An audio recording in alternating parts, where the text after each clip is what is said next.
216 BC, Rome marched into battle with the largest army it had ever assembled, nearly 80,000 soldiers.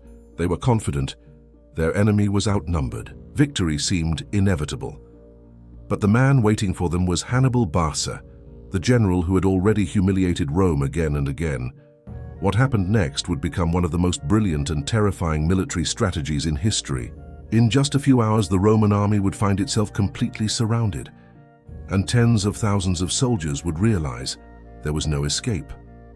This is the story of the Battle of Cannae, the day Rome walked into the deadliest trap in military history. Before we see how Hannibal destroyed Rome's greatest army, make sure you're subscribed for weekly deep dives into history's greatest battles. Rome was on the ropes.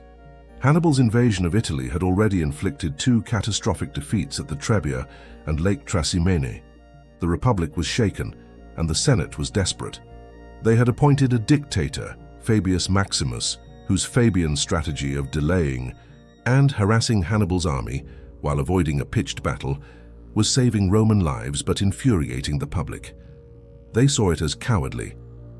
This hunger for a decisive battle led to the election of two new consuls, the cautious patrician Lucius Aemilius Paulus and the aggressive populist Gaius Terentius Varro.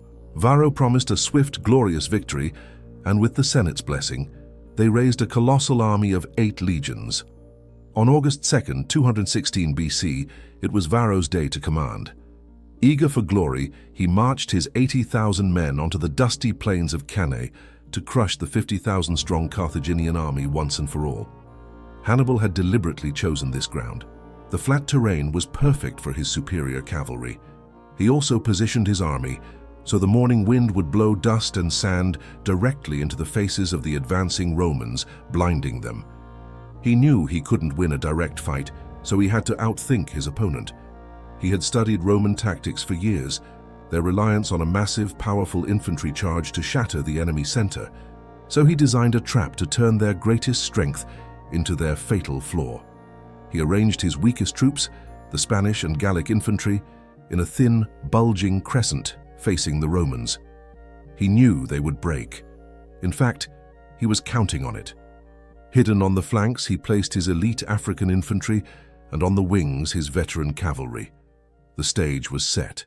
The Roman legions, packed into an exceptionally deep and dense column to maximize their punching power, charged forward like a human battering ram. The sound was like an earthquake. They slammed into Hannibal's weak center, which, as planned, began to buckle and give way. The Romans roared, sensing victory. They pushed forward relentlessly, pouring into the gap, their formation compressing as they chased the collapsing line. But the further they advanced, the deeper they were drawn into a pocket. The crescent was bending backward, and the Roman soldiers, focused only on the enemy in front of them, failed to see the trap closing in around them. Then it sprung.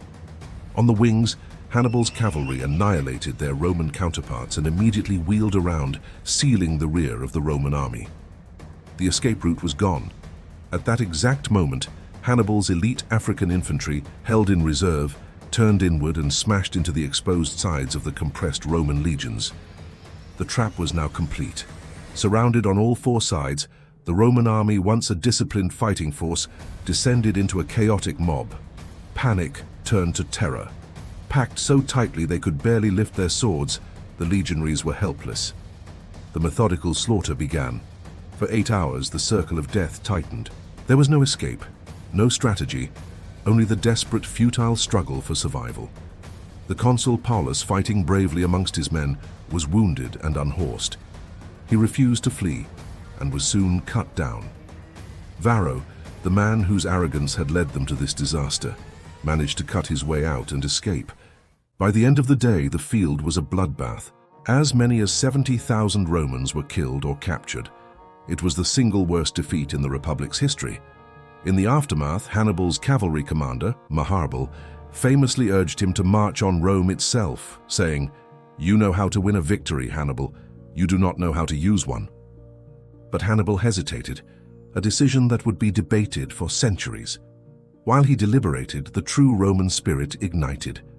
Despite losing nearly a fifth of the Republic's entire male population, over 17 in a single afternoon, the Senate refused to negotiate. They forbade public mourning and immediately began raising new legions from every available source. Though he had won a legendary victory, Rome's spirit did not break. The Republic endured, adapted, and eventually, under the brilliant general Scipio Africanus, took the fight to Carthage and defeated Hannibal himself. But the Battle of Cannae was never forgotten. It remains the textbook example of tactical genius, a terrifying monument to the mind of Hannibal Barca, and a brutal lesson that the largest army doesn't always win. It was the day 80,000 men marched into a trap, and only a fraction marched out.